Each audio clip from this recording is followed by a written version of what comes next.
नमस्कार, आपण पाहताय कोकणचं नंबर 1 महा चॅनल कोकण साद लाईव्ह बातमीपत्रात आपलं स्वागत। सुरुवात करूया हेडलाईन्सना। सावंतवाडीत शक्तीपीठ महामार्गाविरोधात एल्गार, तिलारी धरण ओव्हरफ्लो आणि देवघरात लपवून ठेवलेला गांजा जप्त। आता पाहूया सविस्तर बातम्या।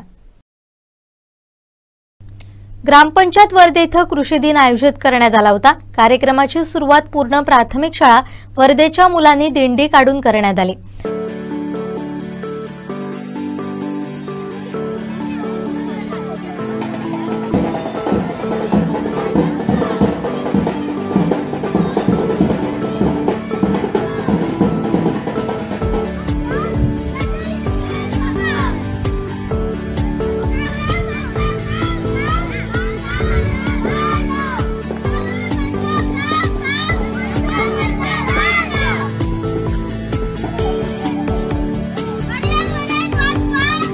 तसेच प्रगतशील शेतकऱ्यांचा सत्कार करण्यात आला।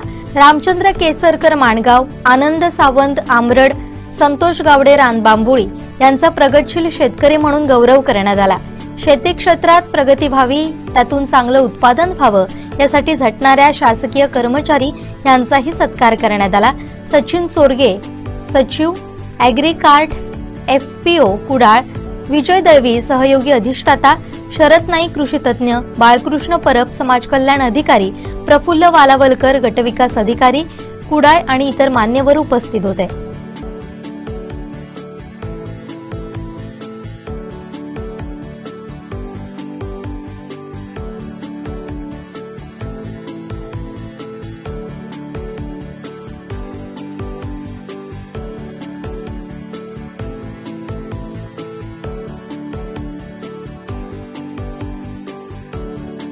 तिलारी धरणाच्या पाणलोट क्षेत्रात मोठ्या प्रमाणात वाढ होऊन बुधवारी दुपारी धरण ओव्हरफ्लो झालं। दुपारी 3 वाजण्याच्या सुमारास सांडव्यातून पाण्याचा विसर्ग सुरू झाला। त्यामुळे तिलारी नदीकाठच्या गावांना सतर्कतेचा इशारा तिलारी पाटबंधारे विभागाचे कार्यकारी अभियंता विनायक जाधव यांनी दिलाय। गेल्या 24 तासात धरणात 165 क्युमेक पाण्याची वाढ झाली आहे। त्यामुळे दुपारी 3 वाजण्याच्या सुमारास तिलारी मुख्य धरण ओव्हरफ्लो झाल्याने सांडव्यातून पाण्याचा विसर्ग सुरू झाला।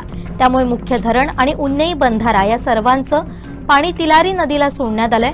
त्यामुळे तिलारी नदीच्या पाणी पातळीत कमालीची वाढ झालेली आहे। त्यामुळे तिलारी नदीकाठच्या गावांना तिलारी पाटबंधारे विभागाने सतर्कतेचा इशारा दिलाय। मंगळवारी सकाळी 7:45च्या सुमारास धरणाची पाणी पातळी 105.8 मीटर झाली होती। बुधवारी सकाळी 7:45च्या सुमारास 106.10 मीटर झाली, तर धरणाची सांडवा माथा पातळी 106.70 मीटर झाल्यास पाण्याचा विसर्ग सुरू होतो।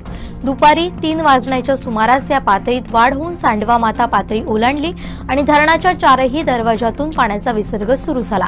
बाहेर पडलेलं हे पाणी पुष्य कालव्यातून तिलारी नदीला येऊन मिळतं। शिवाय तेरवण मेढे उन्नई बंधाऱ्यातून विसर्ग होणारं पाणी देखील तिलारी नदीपात्रात येऊन मिळत असल्याने तिलारी नदीपात्रातील पाण्यातही कमालीची वाढ झाली आहे। त्यामुळे नदीकाठच्या गावातील नागरिकांना सतर्क राहण्याचं आवाहन तिलारी पाटबंधारे प्रकल्पाच्या अधिकाऱ्यांनी केलंय। गेले काही दिवस तुरळक पडणाऱ्या पावसानं मालवणात जोर धरलाय। सकाळपासून जोरदार वाऱ्यासह पावसाच्या दमदार सरी कोसळतायत। समुद्रही खवळला असून लाटा किनाऱ्यावर धडकताय।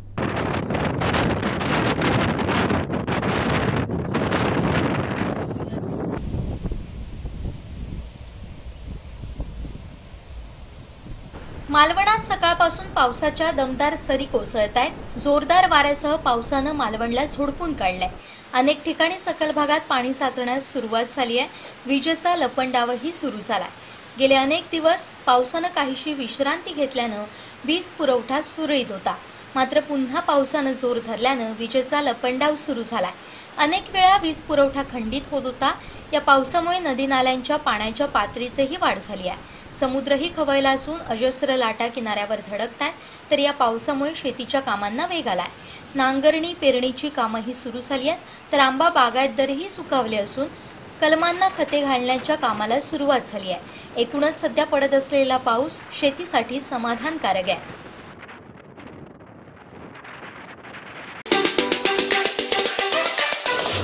नाही, यांना कसं आहे की हा जो महामार्ग आहे, जसं गिरीश पुंडे सरांनी विस्तृतपणे सांगितलं हा महामार्ग जनतेसाठी नाहीच आहे। हा महामार्ग हे कंत्राटदार, सत्ताधारी राज्यकर्ते यांच्या ही जी काळी युती आहे त्यांचं उखळ पांढरं करण्यासाठी हा महामार्ग आहे की 802 किलोमीटरसाठी 86,000 कोटी रुपये हा जनतेचा पैसा आहे, लक्षात ठेवा। हा कोणाच्या पिताश्रींचा पैसा नाही, हा जनतेचा पैसा आहे। आणि हा अशा रीतीने प्रति किलोमीटर 107 कोटी रुपये, जिथे 35-36 कोटी रुपयात 1 किलोमीटर होतं असं महामहिम केंद्रीय मंत्री नितीनजी गडकरी वारंवार सांगतात। मग हा जो पैसा लुटला जातोय हा या महामार्गामधलं खरं षडयंत्र आहे। हा पर्यटनासाठी, जनतेसाठी हा महामार्ग नाही। आणि कसं आहे, कोकणापुरती बोलायचं तर कोकण रेल्वे प्रकल्पाला कोकणातल्या शेतकऱ्यांनी आपण जमिनी दिल्या ना, विरोध केला का? नाही केलं। आता जो हायवे, गोवा मुंबई हायवे, त्याचं चौपदरीकरण 6 पदरीकरण जे होतंय म्हणजे ते रखडलंय 20 वर्ष झाली। मग त्याला लोकांनी विरोध केला का? नाही केला। लोकांनी जमिनी दिल्या। मग ह्यालाच विरोध का होतोय 12 जिल्ह्यात? तर महाराष्ट्रातली जनता ही सुज्ञ आणि सुजाण आहे। त्यांना माहिती आहे की हा शेतकऱ्यांना फसवण्यासाठी आणि कोणाचा तरी उखळ पांढरं करणार आहे। आता हनुमानगड महाराजांचे महाराष्ट्रात 375 गड आहेत, त्यातला हा हनुमानगड महाराष्ट्रातला एका कोपऱ्यातला गड आहे। समजा पारगाव पासून जवळ आहे। या हनुमानगडाचा दिंडी दरवाजा आणि बुरुज या महामार्गामध्ये जातोय। पत्रकारांना मी गुगल अर्थचा मॅप या महामार्गाचा पाठवीन, तुम्ही नीट अभ्यास करा की एक गड जो शिवकालीन आहे तो गड कापला जाणार का? तर ह्यांना पैसा कमवायचा आहे, हा विकासाचा महामार्ग नाही। धन्यवाद। हे पहा, एक तरी देशभरामध्ये आपण परिस्थिती पाहतोय की अनेक जंगलं जी आहेत ज्याच्यावरती पूर्ण देशातली जैवविविधता असेल, इकोसिस्टीम असेल ती अवलंबून आहे। अशा जंगलाची तोड जी असेल तिथल्या खनिज संपत्ती लुटण्याचं काम जे आहे हे भांडवलदार करत आहे, अर्थातच सरकारच्या परवानगीने करत आहे। आणि अशा वेळी त्याचे नुकसान जे आहेत, जेव्हा इकोसिस्टीम उद्ध्वस्त होते तेव्हा जंगली प्राणी जे आहेत ते जंगलाच्या बाहेर वस्त्यांमध्ये जातात, शेतकऱ्यांच्यावरती हल्ले करतात। आणि असे अनेक हल्ले आपण चंद्रपूर, यवतमाळ पाहिलेले आहेत। दोडामार्ग आणि सावंतवाडी या ठिकाणी 8 वाघ जे आहेत ते सापडलेले आहेत। तिथं बफर झोन आहे। सह्याद्रीचा हा कडेकपाऱ्यामधले आपण पाहतो की शिवाजी महाराजांचा इतिहासाचा हा साक्ष आहे। प्रत्येक इथला दगड आणि दगड शिवाजी महाराजांच्या या स्वराज्याची, इतिहासाची, संघर्षाची साक्ष देतोय। मला असं म्हणायचं की केवळ 4 फुटाचं स्मारक शिवाजी महाराजांचं उभा करून ते तरी गरजेचं आहेच, पण सह्याद्रीचा पूर्ण हा जो एरिया आहे, हे क्षेत्र आहे, हे शिवाजी महाराजांच्या इतिहासाची साक्ष देणारं आहे। तो तोडणं, इथून अशा पद्धतीनं त्याच्याशी छेडछाड करणं आणि गरज नसलेला कोणीही मागणी न केलेला भ्रष्ट अशा पद्धतीचा हा महामार्ग, ज्या महामार्गाबद्दल शेतकरी आणि पर्यावरण तज्ज्ञ विरोध करत असताना त्यांच्याशी कोणतीही चर्चा न करता केवळ कर्ज काढून अशा पद्धतीनं जनतेला कर्जाच्या खाईत लोटून ह्या महामार्गाची एवढी कोणतीही प्राथमिकता, प्रायोरिटी नाही आहे। आणि तात्काळ हा महामार्ग मागे घ्यावा असं आदरणीय मुख्यमंत्री आणि उपमुख्यमंत्र्यांच्याकडे आमच्यासारखे सर्व शिक्षक, डॉक्टर, अनेक पर्यावरणवादी कार्यकर्ते आणि शेतकरी, ग्रामस्थ करतात। तेवढं त्यांनी ऐकायला पाहिजे। अन्यथा लोकांच्याकडे एकच मार्ग संवैधानिक जो राहतो तो म्हणजे शांतीपूर्ण आणि संवैधानिक मार्गाने त्याला विरोध करणे। आणि यावेळी देखील अशावर देखील जर सरकार दडपशाही करत असेल, त्यांचे जे मंत्री आहेत जबाबदारीने न बोलता धमक्या जर देत असतील, तर मला असं वाटतं ही लोकशाही आहे, ही ठोकशाही आहे, ही एक जनतंत्र आहे की हे या पद्धतीनं कंत्राटदार किंवा गुंडातंत्र आहे, याचा विचार जनतेला करावा लागेल। आणि निश्चितपणे कितीही सरकार किती बहुमतानं आलं असलं तरी शेवटी बटन जे आहे ते जनतेच्याच हातात असतं, हे विसरता कामा नये, एवढंच आम्हाला सरकारला सांगायचं। हे पहा, सिंधुदुर्गवासियांनी, खास करून कोकणवासियांनी असे अनेक विनाशकारी, मानवविरोधी, पर्यावरणविरोधी प्रकल्प जे आहेत अनेक ज्या षडयंत्र उधळून लावलेली आहेत आणि त्याबद्दल कोकणवासी सातत्याने संघर्ष करत आहेत. हा त्यांचा इतिहास आहे आणि तो इतिहासाचा वारसा त्यांना छत्रपती शिवाजी महाराजांच्याकडून मिळालेला आहे. अशा वेळी मला वाटतं की सरकारने या पद्धतीने दडपशाही करणं आणि खास करून आपल्याला माहिती आहे की शक्तिपीठ महामार्ग हा काहीतरी शेवटचं संकट नाही आहे. मला असं म्हणायचं की अनेक विनाशकारी प्रकल्प सरकार आणि भांडवलदार इथं आणू इच्छित आहे, त्यासाठीचं इन्फ्रास्ट्रक्चर या शक्तिपीठ महामार्गाद्वारे तयार केलं जातं आहे. मला असं म्हणायचं आहे, आम्ही शिवाजी महाराजांचे वारसदार आहोत. आम्हाला माहिती आहे की विरोधातलं जर या पद्धतीनं जर सैन्य आम्हाला वेढा घालायला येत असेल तर त्याची रसद कशी तोडायची. मला असं म्हणायचं आहे, कोकणाचा जर खरा विकास पाहिजे आणि विनाश नको असेल, विनाशकारी प्रकल्प नको असतील, तर या पद्धतीचा हा जो रस्ता आहे हा होऊ दिला नसला पाहिजे. आणि यासाठी कोकणवासी, सिंधुदुर्गवासी जे आहेत ते कटिबद्ध आहेत. मला असं वाटतं की जे आज मीटिंगच्या माध्यमातून सर्व सामाजिक राजकीय संघटना, संवेदनशील नागरिक या सगळ्यांनी जी काही युती आज दाखवलेली आहे, एकजुटता दाखवलेली आहे, मला असं म्हणायचं आहे की हे सरकारमधील महायुतीपेक्षा मोठी युती ही जनतेची युती आहे आणि याला सरकारला माघार घ्यावी लागेल. केवळ कोल्हापूरच्या एअरपोर्टवरती एजंट असलेले काही कार्यकर्ते आतमध्ये घुसून आणि जे शेतकरी होते विरोध करणारे त्यांना पोलीस कस्टडीमध्ये अगोदरच्या रात्रीच पासूनच बसवून अशा पद्धतीने चर्चा होत नसते. चर्चेची दुळफेक या पद्धतीने ते करतात. विश्वासात घेणं असं गेले 1.5 वर्ष सांगतात, पण विश्वासात घेणं या संकल्पनेलाच त्यांनी तडा दिलेला आहे. त्यांनी डायरेक्ट आता भूसंपादनाची प्रक्रिया चालू केलेली आहे. मला असं म्हणायचं आहे की त्यांना चर्चा कोणतीच करायची नाही आहे आणि म्हणून दिवसेंदिवस शेतकऱ्यांचा, महाराष्ट्रातील जनतेचा जो आहे संशय या महामार्गाभोवती दाट होतोय आणि नेमकं याच्या पाठीमागे महामार्गाच्या प्रोजेक्ट मागे काय लपलंय अशी शंका आता जनमानसामध्ये उत्पन्न होते.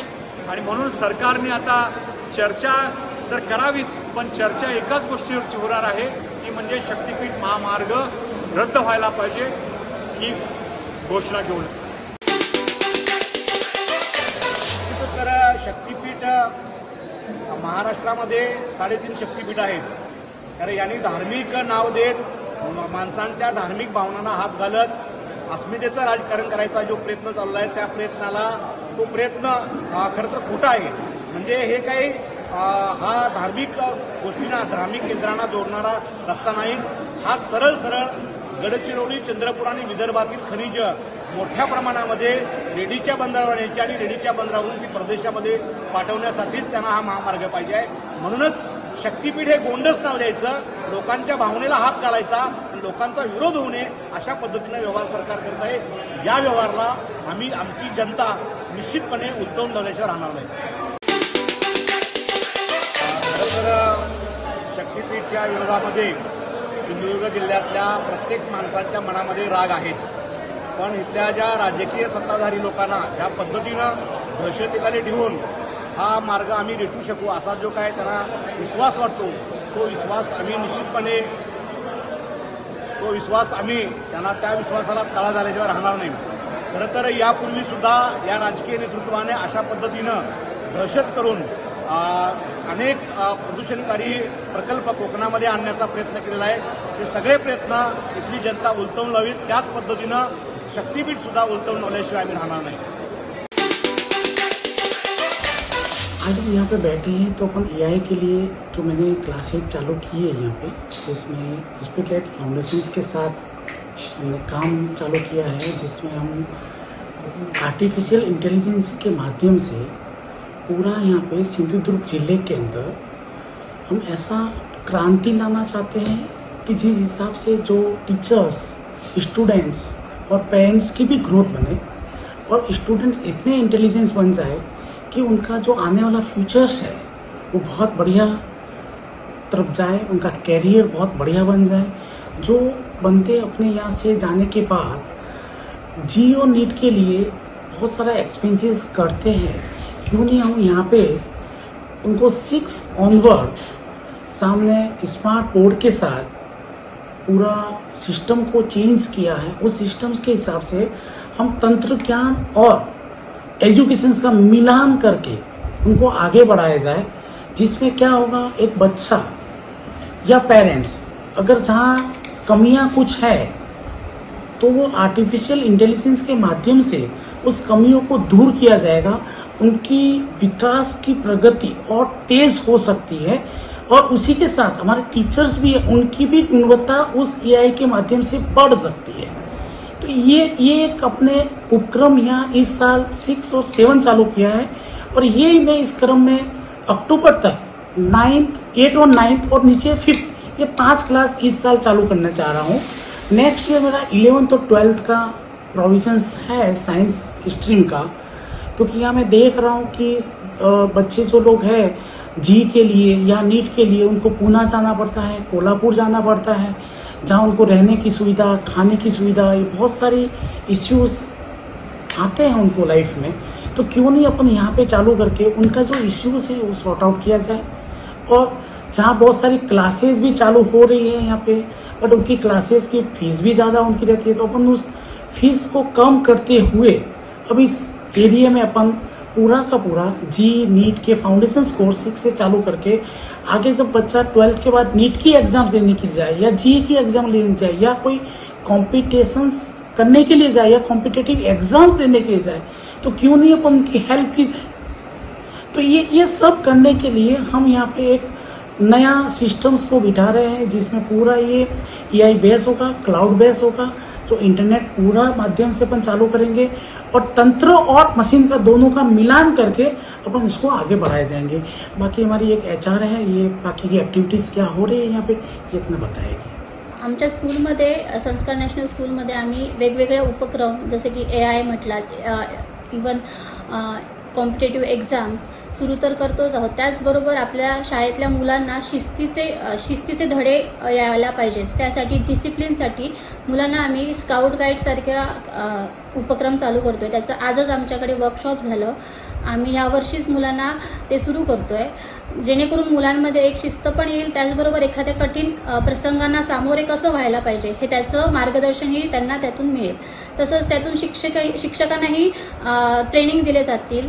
अशा प्रकारे आम्ही यावर्षी वेगवेगळे उपक्रम चालू करत आहोत या शैक्षणिक वर्षात। थँक्यू। आमच्याकडे सध्या नॅशनल लेवलच्या कॉम्पिटिशनसुद्धा घेतल्या जातात, जेणेकरून मुलांच्या बुद्धिक्षमतेला चालना मिळेल।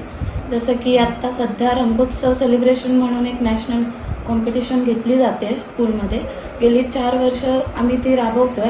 त्याच्यामधून मुलांना नॅशनल लेवलच्या कॉम्पिटिशनसाठी जसं की कलरिंग आहे, स्केचिंग आहे, त्या रिलेटेड सगळ्या ॲक्टिव्हिटीज आहेत, कोलाज वगैरे, ती पहिली नर्सरीपासून ते 10वी पर्यंत सर्वांसाठीच आहे। गेल्या वर्षी आमच्या स्कूलमधला एक स्टुडंट आहे जो जिल्ह्यामध्ये रँकमध्ये सुद्धा आला आहे। या अशा प्रकारे नॅशनल लेवलच्या कॉम्पिटिशन्स आहेत। परत तालुकास्तरीय स्पोर्ट्स आहेत, त्याच्यामध्ये वगैरे पण स्कूल सध्या इम्प्रूव्हमेंट करते, जेणेकरून मुलांचं शिक्षण हसत खेळत केलं जाईल। जसं की सरांनी आताच सांगितलं की शैक्षणिक वर्ष 2025-26 मध्ये संस्कार नॅशनल स्कूल या प्रशालेमध्ये एक नाविन्यपूर्ण उपक्रम राबवण्यात आलेला आहे, तो म्हणजेच काय AI बेस्ड एज्युकेशन। याचबरोबर आपल्या या प्रशालेमध्ये विद्यार्थ्यांना इतरही ज्या विविध स्पर्धात्मक परीक्षा आहे या स्पर्धात्मक परीक्षेमध्ये टिकून राहावं, कारण आताचं युग हे स्पर्धेचं युग आहे। या स्पर्धेच्या युगामध्ये स्पर्धात्मक परीक्षांना प्राधान्य देऊन त्यामध्ये आपली गुणवत्ता कशी सुधारता येईल या दृष्टीने आपण प्रयत्न करणार आहोत। आणि यासाठीच म्हणून शैक्षणिक वर्ष 2025-26 पासून आपण आपल्या प्रशालेमध्ये विविध स्पर्धात्मक परीक्षांचं मार्गदर्शनही सुरू करण्यात आलेलं आहे। त्यामध्ये प्रामुख्याने ऑलिम्पियाड स्पर्धा आहे, BTS स्पर्धा आहे, MTS स्पर्धा आहे, अशा विविध ज्या स्पर्धात्मक परीक्षा आहेत, जेणेकरून विद्यार्थी भविष्यामध्ये आपलं नाव उज्ज्वल करेल आणि पर्यायानं प्रशालेचंही नाव उज्ज्वल होईल, यासाठी आपण अशा विविध स्पर्धात्मक स्पर्धा ज्या आहेत, परीक्षा ज्या आहेत, त्यांसाठी आपण मार्गदर्शन हे चालू करण्यात आलेलं आहे। धन्यवाद। सावंतवाडी शहरात मोहरम निमित्त ताजिया बसवण्यात आलेत। एकूण 60 ठिकाणी हा उत्सव होतो। सालाबाद प्रमाणे याही वर्षी मोठ्या उत्साहात पीर उत्सवाला सुरुवात झाली आहे। हिंदू मुस्लिम एकतेचं दर्शन या निमित्तानं घडतं। सालेईवाडा इथं संस्थानकालीन मराठा सरदार घराण्याच्या नावानं असलेला निंबाळकर पीर एकात्मतेचं प्रतीक मानलं जातं। मुस्लिम बांधवांकडून भक्तिमय वातावरणात हा सोहळा संपन्न होतो।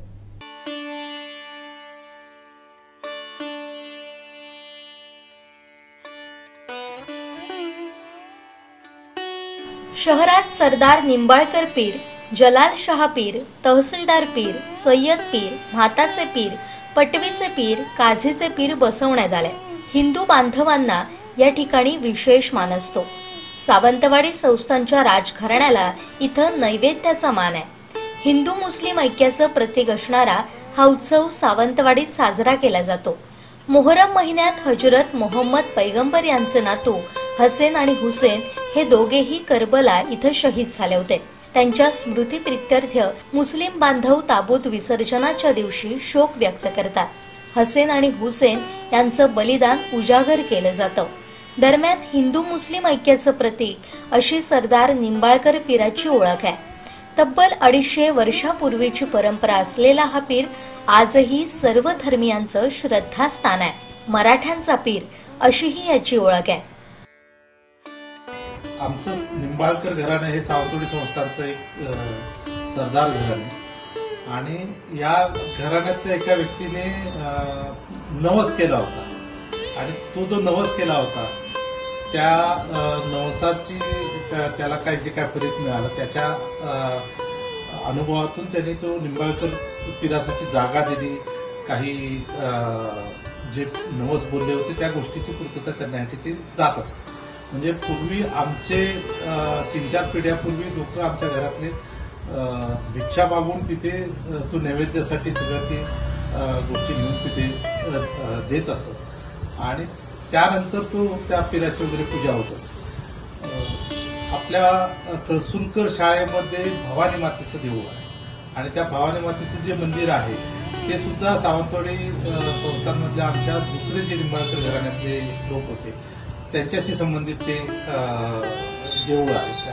त्या मंदिराचा इतिहास तसा आहे आणि हा जो सावंतवाडीतला जो निंबाळकर पीर आहे तो पीर जेव्हा विसर्जनासाठी बाहेर पडतो ताबूत त्यावेळेला या भवानी मातेच्या देवळाकडे जाऊन तिथे दर्शन घेऊन नंतर ते पीर पुढे मार्गस्थ होतं। आता हे जे काही पीर वगैरे होते पीराच्या फतवा वगैरे होत्या त्या एकदा चोरीला गेल्या आणि त्या फतवा सावंतवाडी संस्थांनी त्या परत त्यांना देऊन परत ते पीर आणि तिथलं जे हे होतं देवस्थान ते पुढे चालू ठेवलं। सावंतवाडीचं निंबाळकर पीर हा पीराची सगळी जी व्यवस्था आहे ते शेख नावाची जी फॅमिली आहे ती सगळी फॅमिली ही सगळी तो उत्सव सगळा साजरा करतात आणि आमच्या आता निंबाळकर आडनावाचे आम्ही लोक किंवा आमच्या सावंतवाडी शहरातले हिंदू लोक त्याचे भक्त आहेत आणि त्याच्यासाठी जातात। हे सावंतवाडी शहरातलं एक हिंदू मुस्लिम ऐक्याचं एक प्रतीक आहे। इथे सावंतवाडी शहरात जे ऐक्य आहे त्याचं हे प्रतीक हे सावंतवाडीतलं निंबाळकर पीर किंवा अन्य पीर आहेत आणि याच दृष्टीने याच्याकडे बघितलं जातं असं मला वाटतं। सालईवाडा भागात असलेला सरदार निंबाळकर पीर गेली अनेक वर्ष मुस्लिम बांधवांसह हिंदू धर्मियांकडूनही पूजला जातो। इथं गुळ, धूप, अगरबत्तीचा नैवेद्य दाखवला जातो। हा पीर विसर्जनाला जात असताना कळसुलकर हायस्कूल येथील भवानी देवीच्या भेटीला जातो। पूर्वी भवानी मंदिरात पीराच्या पतवा ठेवल्या जात असत, त्यामुळे त्या ठिकाणी भवानी देवीला भेटण्याची प्रथा आहे। त्या काळी पीर म्हणून पूजले जाणारे पंजे हे विहिरीत सापडले होते। मधल्या काळात ते चोरीस गेले होते, तेव्हा तत्कालीन सावंतवाडी संस्थांच्या राजांनी स्वखर्चानं ते पुन्हा तयार करून दिले। त्यामुळे सावंतवाडी संस्थांचं आणि या पीराचं नातं आहे। एकतेचा हा वारसा आजही सावंतवाडी शहरात जपला जातो।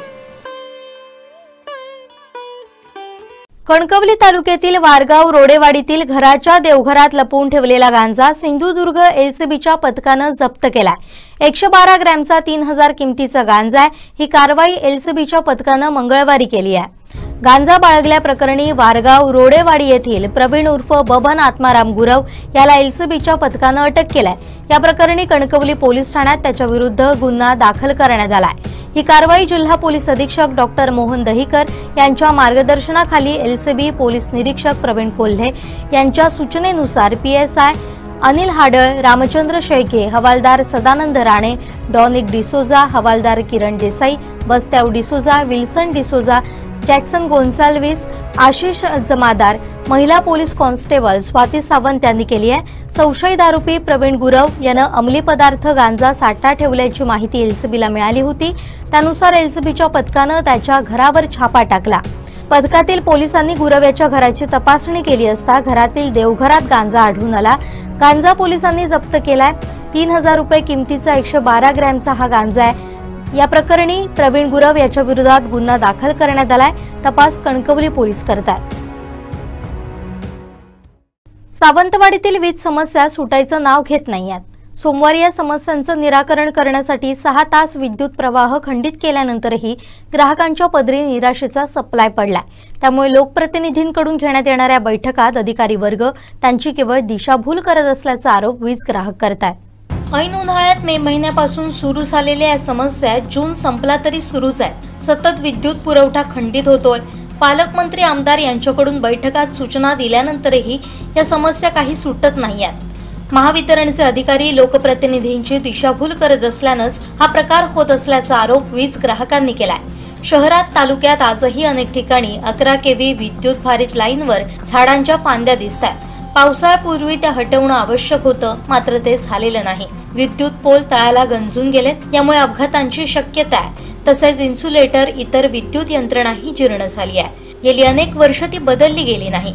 काम चलाऊ कारभार होत असल्यानं आजवर कंत्राटी वीज कर्मचारी, सामान्य नागरिक आणि मुक्या जनावरांचे हकनाक बळी पडले। मात्र बैठकांमध्ये महावितरण अधिकारी लोकप्रतिनिधींची दिशाभूल करत असल्याचं दिसतंय। मुख्य गोष्टींबाबत ठोस उपाययोजना दिसत नाहीयेत। त्यामुळेच आजही विजेचा लपंडाव सतत सुरू आहे। जुलै ऑगस्ट महिने पावसाळ्याचे आहेत, त्यात गणेशोत्सव आणि इतर सण आहेत। अशीच परिस्थिती राहिल्यास ग्रामीण भागात देखील मोठा फटका उत्सव काळात बसण्याची शक्यता आहे। त्यामुळे यावर तात्काळ उपाययोजना करावी अशी मागणी वीज ग्राहक करतात। आमदार रवींद्र चव्हाण यांनी भाजप प्रदेशाध्यक्ष पदाचा पदभार स्वीकारला। याचा आनंदोत्सव भाजप कार्यालय जामसंडे इथं फटाक्यांच्या आतषबाजीत कार्यकर्ते आणि नागरिकांना लाडू वाटप करून साजरा करण्यात आला। भारतीय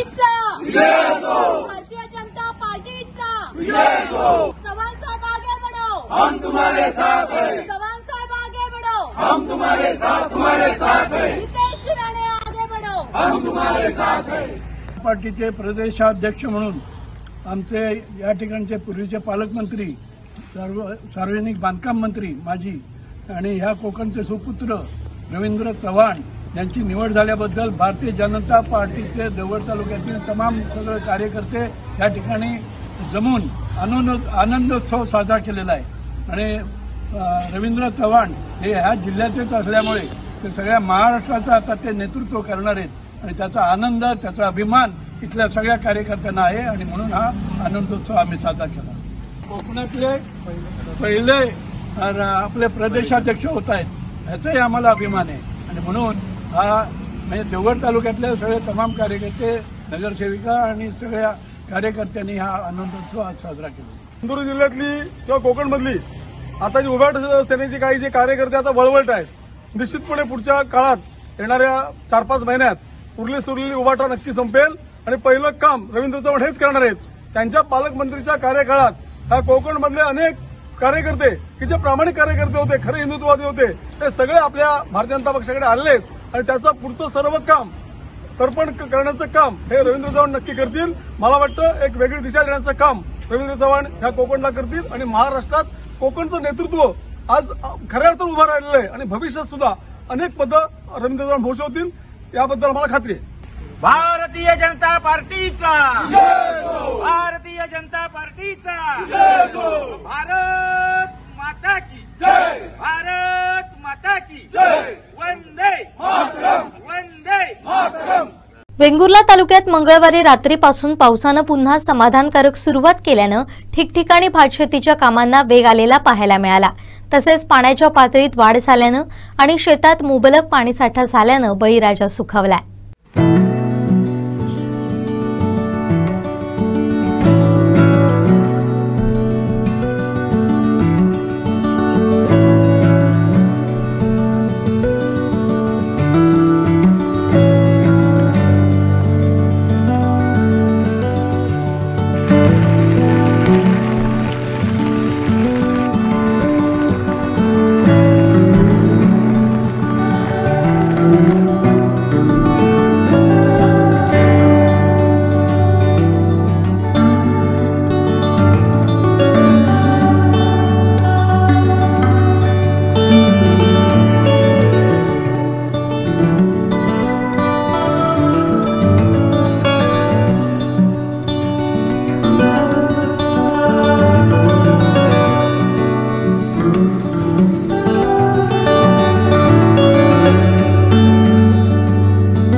शेवटी ठळक घडामोडी पुन्हा एकदा.